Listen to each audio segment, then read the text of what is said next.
What's up, YouTube? Today we're back with another Tommy G reaction video. Today and every other day, this nigga drop bangers. So, finna sit our ass right here. We finna like Omarion's video, subscribe to Omarion, and comment on Omarion's every post. Other than that, on the road to 250 subs. Other than that, y'all do me a favor. Like, comment, subscribe. Let's get into it, man. There's a lot of that haven't been solved. A lot of people have been out here and they never find anybody who did it. Police shooting in the valley. By our count, it is the 28th time this year. We know the FBI is also involved in this case since it's on Eagle River Indian Community land.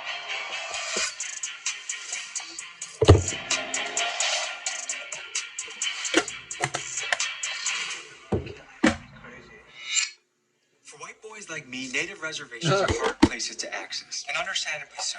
Because I understand history, it makes sense why Native Americans can be closed off, resentful, and even downright hostile towards white folks. After all, many tribes have a similar story. European immigrants landed on their shores, starving and close to death, and many natives offered their help to help these pilgrims survive. In fact, our national holiday of Thanksgiving celebrates this very hospitality. Now, I know I simplified the beginning between the two groups, but what eventually followed were things like enslavement, frequent bloody battles, natives getting pushed from the land they had known for centuries, and smallpox wiping out 90% of the native population. Now, this isn't to say that the original Americans would have lived in some paradise world if it wasn't for the European settlers. The truth is, many tribes warred with each other, massacred each other, they massacred many settlers, and native warriors had some ugly practices like scalping their enemies. You see, no matter the conflict, things can get ugly when there are battles over resources, personal freedom, and valuable territory. It's just how humans are. For all things considered, Indians got the sharp end of the stick when dealing with the Europeans. They experienced numerous atrocities at the hands of people like Christopher Columbus and Andrew Jackson. But more on this later. We don't have time for me to ramble about history all day, so let's get into the people that we are meeting today. In this episode, we dive into the Gila River Reservation and see what life is like for the people from the Pima and Maricopa tribes. These people have had their fair share of battles ranging from water right disputes with the U.S. government to fighting things in the community like obesity and drug addiction. But they've also triumphed on major levels. They've scored massive infrastructure deals with the government, as well as had fantastic success with their casinos. Enough of the talk for now. Let's get into the episode.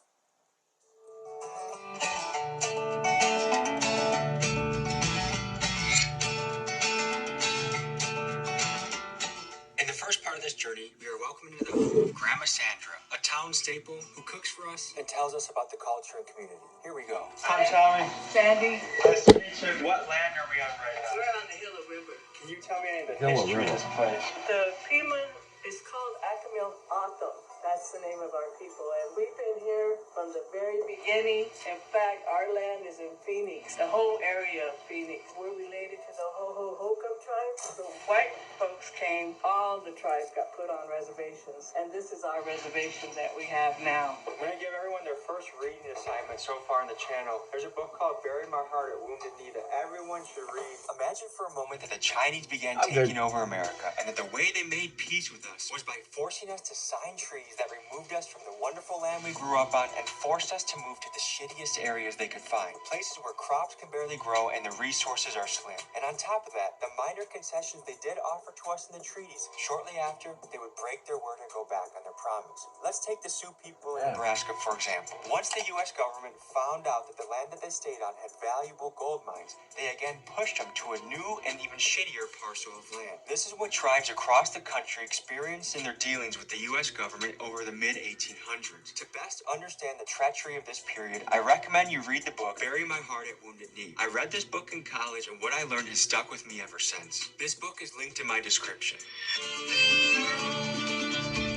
We get free health. Well, in this state, I lived in Virginia and they don't have it there. And they might now, but my family has land here. If we cause any problems, we could get kicked off our reservation. The casino is brought brought in a lot of money for us. How does that work? Does every person that lives here have a share in the casino? Because I've been in Seminole country where I think it's over 18, all of the kids get a certain monthly sum from the casino. Yes, ours is every 3 months, and when they turn 18, they'll get their money. Are there any benefits or perks living in the tribe? Like you were saying, free health care? Well, this tribe here helps you pay your electricity. We don't pay water bill. We don't pay rent. We don't get taxed for our land. Let's talk about free housing in this area. From what I understand, when a tribal member comes of age, they will be built a house free of charge, and the size of the house will depend on how big their family is. Additionally, upon turning 18, this person will also receive a lump sum of between $50,000 and $100,000 to kickstart their adult life.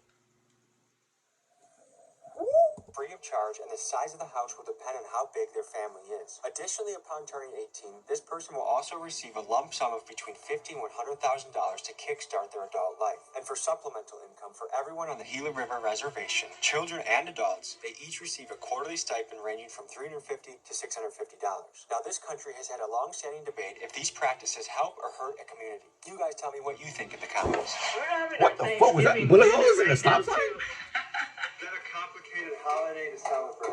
You know, I grew up in foster care, and I never knew none of my family until I turned 25. When I turned 25, I came to look for my family. I found my mom and my dad. My mother's from here, the tribe, and my dad's from the Tono Awesome tribe. And when I found out about that, I was so happy, and both tribes accepted me without no doubt. I never grew up here, but I've been living here now for over like 40 years, 45 years. I got to meet my mom, but I never got to meet my father. You could only pick one tribe to be enrolled in, and I picked my father's side because I never got to meet him, and I wanted something from him, and so I picked that tribe. But I've always lived on this tribe, in the Pima tribe. Something extra was telling us in the car that I wanted to ask you about is that there's kind of myth or rumors of spirits in the mountains or portals. Have you ever heard anything like that? Oh, yes. Yeah. Have you ever heard of anyone going missing or like talking to the mountain spirits and bad things happen? One of my uncles, he does go up there a lot, and he says he always sees stuff, different things, like he gets the clay from the mountain and he makes The symbol of the guy with the flute, that is the fertility god, isn't it? It worked for me, folks. Within 1 week of trying with my wife, we got pregnant. How would you describe this place to someone that's never been here before? They still go by the old ways, you know. Some people still cook with wood, but now they're building houses for the people out here, so they're getting new houses. They're still building houses now for the casino, you know. The casino money flows through. Yeah. How do you feel about our government? I think they're kind of crooked, you know. They take a lot of money from us. The casino is built on our land. We built it, but they still tax us. You know, a lot of people out here, they're either on drugs or drinking, you know, because they don't have no kind of income, nowhere to go. What percent of people you think have a drug issue around here?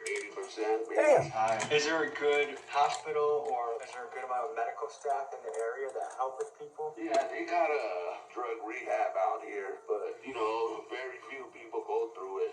On the 24th, I have 24 years of sobriety. Wow. For about 18 years, I did the Kamake AANA group here in our district. That's why I never grew up here on the reservation, because my mom and my dad were both alcoholics, and they couldn't take care of me. And so I grew up in foster care. It's been awful. Why is it you think that alcohol has such a strong pull here? People can't figure out how to be happy being clean and sober. And we're all related. If we look at it that way, we'll all get along.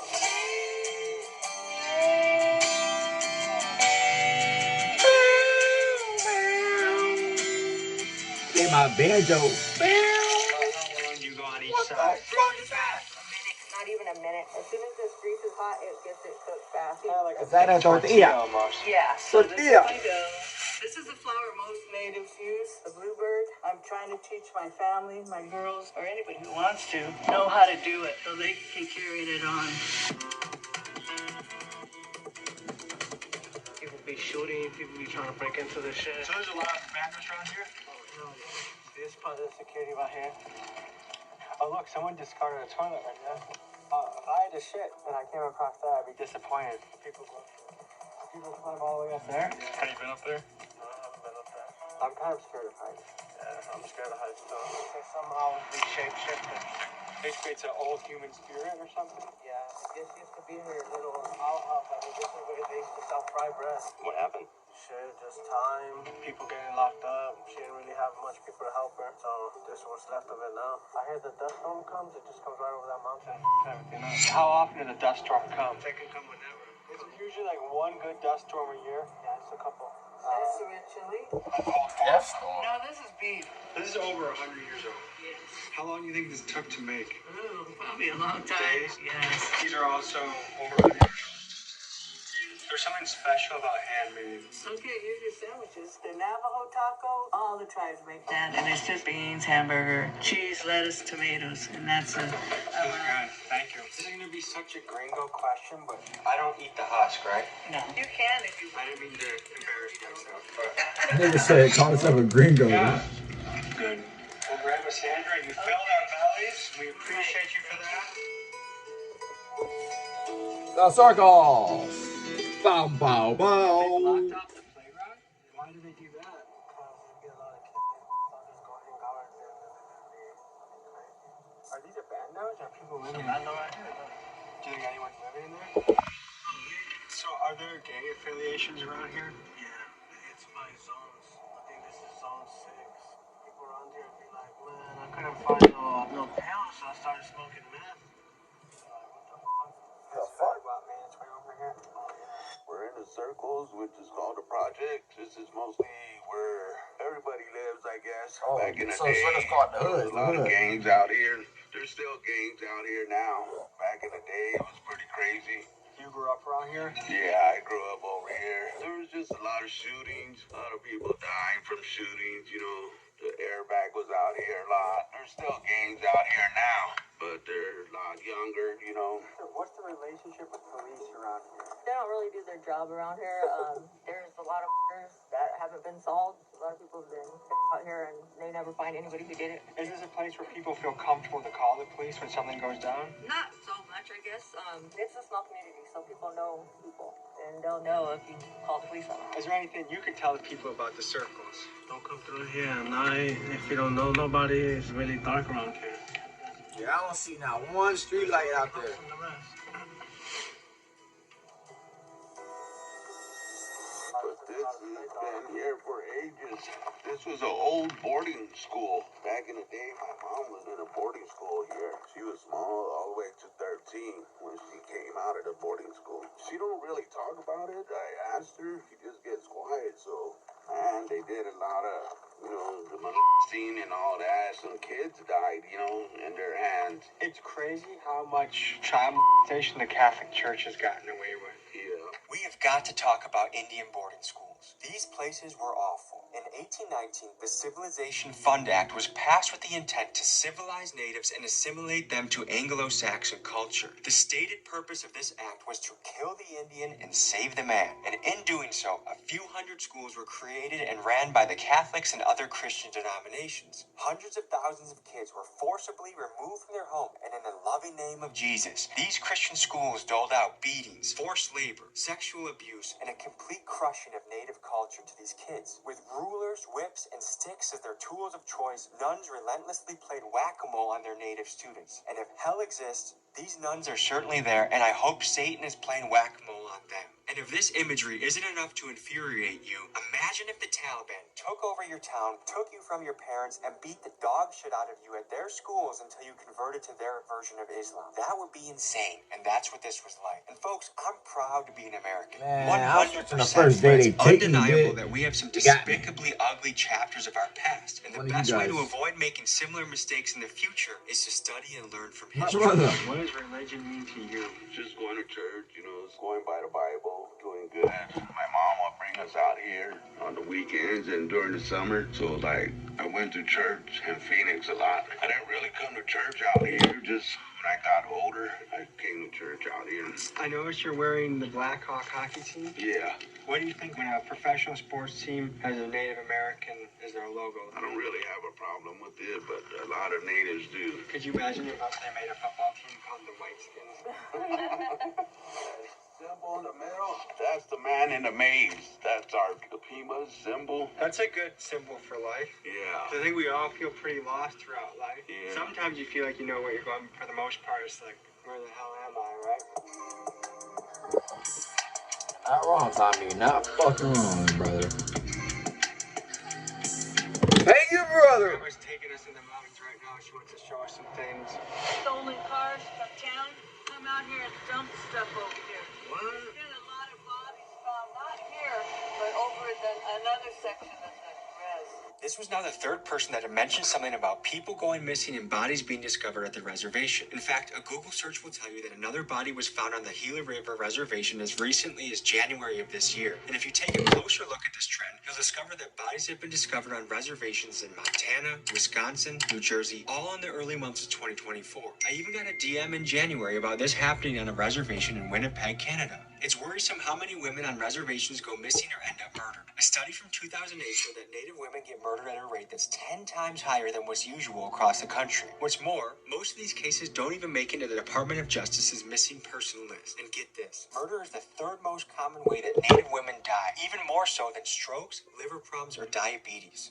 So it begs the question, why is this happening? And from what I can gather, there are two main factors. Number one, local law enforcement does not have jurisdiction to police a Native reservation. Instead, the reservation has its own police force regulated by the Bureau of Indian Affairs. For some killers, reservations are opportunistic places where they feel they have a better chance of getting away with their crimes. Combine that with the fact that natives overall tend to not want to talk or cooperate with police, and you find yourself in an environment. Looks like that's where I'm going to hide a body.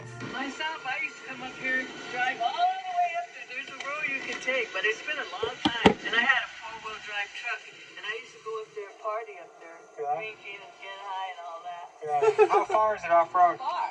It goes all the way to Mexico. The back road, they used to go deliver drugs. Really? Back in, yeah.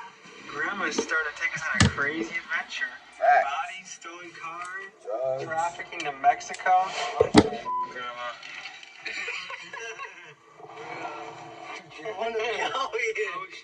Oh no, Grandma.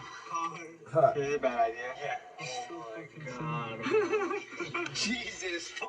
Sorry to say I'm not as tough as you are. I got a little scared when you were hitting those trails. I thought I was gonna get stuck. I want to hear more about the bodies because you just casually said that, and I feel like I want to touch on that a little bit Well, more. a lot of people come from Phoenix, and because we're so far out here, and there's nothing over here. I mean, so people come and dump bodies here. You can tell this is a drinking town. Look at this. This is 30, 40 feet off the road and still, like it just shines. The road is shining. Yeah, this is definitely a drinking town. Next, we make a stop at Big Mike's house. He's a religious leader. He has a sweat lodge set up in his own backyard, and he hears stories for days. Let's knock on his door and see what he has to say. Big Mike's house. We're heading towards his sweat lodge. He's helped me a lot. We fought against the Interstate 202 now. And why didn't people want it here? And we like natural. All natives like that. It's not on our land. It's on the other side. But it's might as well be right there, right on the border of our tribe. They even cut the mountain. That was our sacred mountain where we go and pray and stuff. I read that 50% of people around here have diabetes. Is that something that you're familiar with? Yes, it's real bad here. We weren't allowed to do our traditional ways. We had to learn to be like them. Is there still a long-standing resentment towards Europeans or white culture? Yes, of course. The people that had to live through it, they know. I think it's more horrible than people can imagine. I don't think people know history that well, but if people do their digging and they research how awful it was. How America was, we weren't free to roam like we should have been. It was been taken. Good evening. Manchugim, Tashquint. Manchmishki, Jugim. With Michael. Good evening. I can do it. My name is Michael Tashquint. My traditional last name is from my great-grandfather, Tashquint. I'm here in the village of Komot, southwest. Is what they call the Estrella Mountains, but to us, we call it Komot Duak. Komot Duak means thick mountain. You had 28 years sobriety. Yeah. Congratulations. Thank you.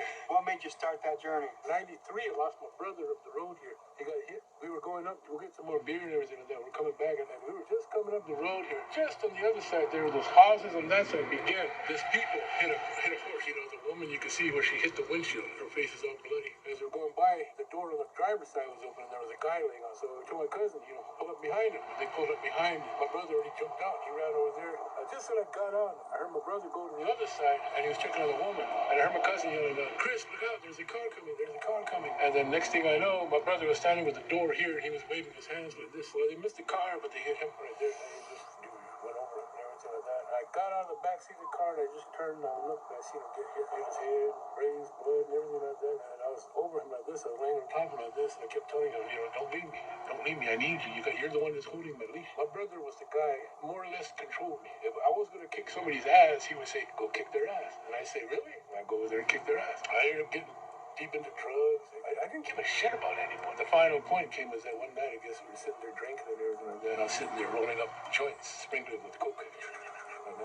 Rolling them up to get ready to smoke. And after that, I got sick. I almost died. And that's what kind of snapped me out of it. Whatever happened to me. My dad, my brother came. I remember going in. You know how the lights are on top of us? And I remember looking up like that and watching like that. And I just seen him going, I was out. So I just woke up and I was like, what the hell? And then the nurse came around and she goes, oh, you're awake. You're back. I said, what? And she goes, what day is this? I said, Wednesday evening. And she looked at me. She goes, no. She goes, this is Saturday evening. You've been out for the past 3 days. Your family's about ready to bring in a priest to give you last rites because you weren't going to make it. I said, what? She goes, yeah, we're about ready to die.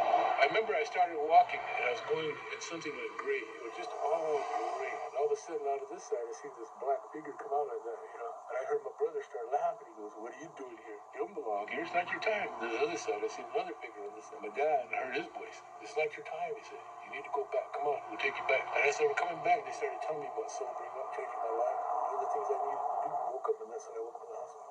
And so after that's when I decided I gotta quit. Well, they took me and sent me down to Cuba. That's when I found out I had PTSD. It feels like this world is losing its soul and losing its culture a little bit. Can you speak to that from your lens? I can understand that, and I know what you're talking about because our young kids, they're not picking it up. They don't know too much about the history and the culture of our people, especially grandparents that went to boarding school. In the boarding schools, they were stripped of their identity, their hair was cut, they were forbidden to speak the language. A lot of elders are embarrassed or ashamed to speak the language to their children and tell them the stories and all of that. Growing up here, my family made me understand who I am. They made me speak English first, but I asked them, why don't you teach me English first? They said, because if you learn Pima, it would be hard for you to learn English. And from there, my grandparents and family helped, raise me and teach me my traditions. Still trying to keep that up to the kids now. A lot of kids, they just don't know. White man society. What comes to mind when you think of that phrase? The coming of the Europeans, from the Spanish coming through the islands, Puerto Rico, Cuba,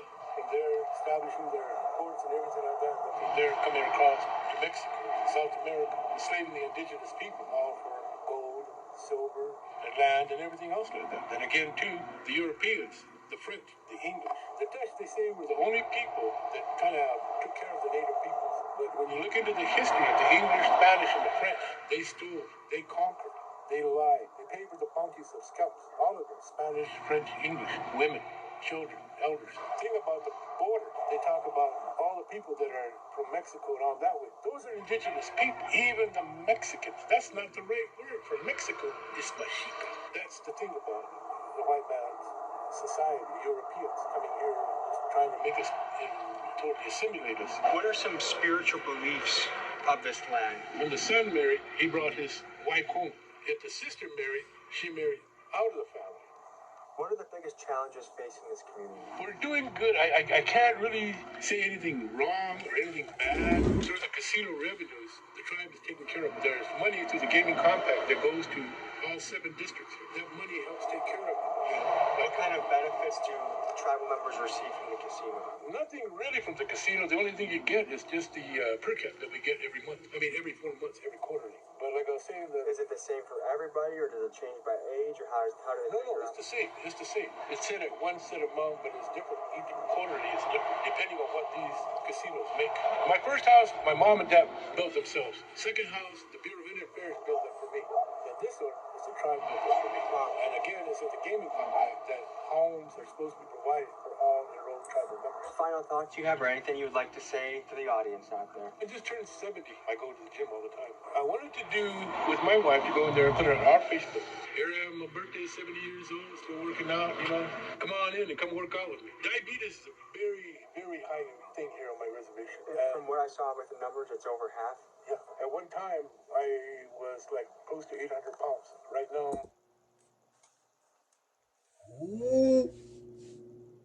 I'll be bouncing between 320 and 290 maybe. Since you're finishing up, you're getting ready to go home. This is called the going home song. Hey, And with that, folks, thank you for joining us on this adventure. you're finishing up, you're getting ready to go home. This is called the going home song. Hey, And with that, folks, Hey, thank you for joining us on this adventure. We'll see you next week. hey, Hey, nim. See you next one. Peace.